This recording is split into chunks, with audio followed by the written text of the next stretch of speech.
Buenos días, ¿qué tal? Sean todos ustedes bienvenidos. El día de hoy tenía pensado hablar sobre el artículo 346, es decir, sobre las causas y bajo los supuestos por los cuales pueden ser excluidas medios de prueba para la audiencia de juicio. Sin embargo, repasando un poco sobre dicho numeral, en la fracción tercera, consideré que es prudente primero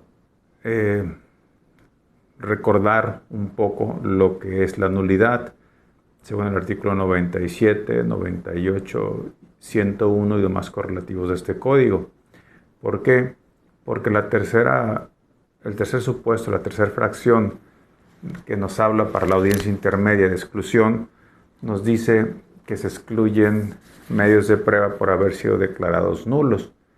Muy bien, pero pues obviamente eso no dice gran cosa. Tenemos que regresarnos un poco a recordar qué es la nulidad. Para ello nos vamos al artículo 97. Aquí hice un pequeño resumen para hacer esto lo más ágil posible. Dice el artículo 97 da dos tipos de nulidades. La nulidad absoluta o plena, o la nulidad que puede ser convalidada. Por ejemplo, empieza diciendo que cualquier acto declarado con violación a derechos humanos podrá ser declarado nulo y no ser convalidado. No me quiero meter así en derecho humano o derecho fundamental, porque ese es otro cantar. Pero bueno, eso es en cuanto a una de ellas. Ahora bien, ¿por qué decía que era importante revisar un poquito sobre el 97? Porque para una audiencia intermedia, para llevar a juicio o excluir alguna prueba, solamente te dice al haber sido declarado nula, pero no te dice si es una nulidad absoluta o relativa. Entonces no es lo mismo para efectos procesales haber llevado una nulidad por una violación a un derecho fundamental que haberse llevado por la violación a un formalismo procedimental y que ésta haya sido saneada o que pueda ser saneada o convalidada. En el caso de la nulidad por derecho humano, te sigue diciendo el párrafo, la nulidad deberá ser declarada de oficio, no si quiere, por el juez al advertirlo o a petición de parte en cualquier momento, y te da unas reglitas para los tiempos en cuanto a ello.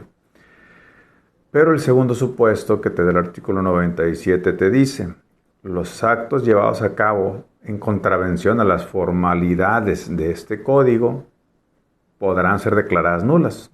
También, ¿no? Que por una mera formalidad de ser declarada nula, pero te dice, salvo que se haya saneado o convalidado. Es decir, volvemos a lo mismo, que nos vayamos muy despacio. Hay nulidades absolutas y relativas. La absoluta, una violación a un derecho humano, un derecho fundamental, esa no puede ser saneada ni convalidada. Yo tengo mis asegúnes, pero no quisiera extenderme más, porque nada más así muy por encimita. ¿Qué pasa si un ministerio público, por ejemplo, en su investigación lleva una violación a un derecho humano, como por ejemplo algún acto de tortura, que a la postre dé como una nulidad absoluta, pero ese acto de investigación, ese acto de prueba era fundamental para la víctima o el ofendido, pero porque el Ministerio Público se equivocó o un policía se equivocó, ya por eso la dejas decretada como nula? Yo creo que no, tendría que ser, se declara nula para los efectos de ayudar a la teoría del Ministerio Público, pero de alguna manera tendría que buscarse un mecanismo para que se dejara a salvaguarda y no quitarla del juicio oral por un error que incluso puede ser deliberado por la instancia ministerial. Y ahora bien, en cuanto al segundo supuesto, cuando son actos en contravención de las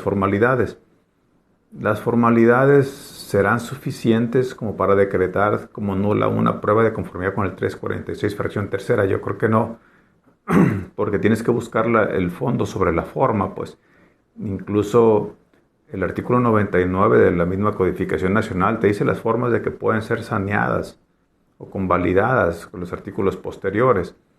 Además, recordemos el artículo 17º, párrafo tercero, donde dice que prevalecerán sobre las formalidades del proceso, pues que se cumpla, que se repare el daño, que se solucione el conflicto y demás. Entonces yo creo que si bien hay nulidad absoluta y relativa, como que pusieron dos cosas en la misma canasta que no corresponden a lo mismo.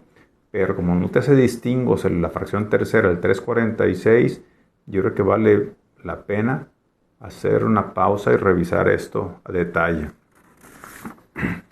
Ahora bien, aquí es bien importante el artículo 101, que por alguna situación rara, no sé si por poco conocido, por poco común, o porque no le tienen fe muchos abogados a esta figura, o no sé por qué realmente, pero el artículo 101 no es casi recurrido, curiosamente.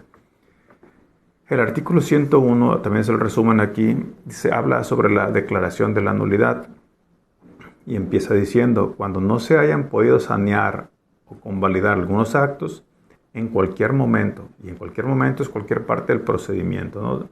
Según el 211, cualquier parte del procedimiento te da una prohibición para que el tribunal de enjuiciamiento pueda llevar a cabo estos actos de nulidad, pero también te da una puertecita que te dice excepcionalmente podrá, incluso en juicio. Entonces es durante todo el procedimiento del 211. Pero en fin, volvemos.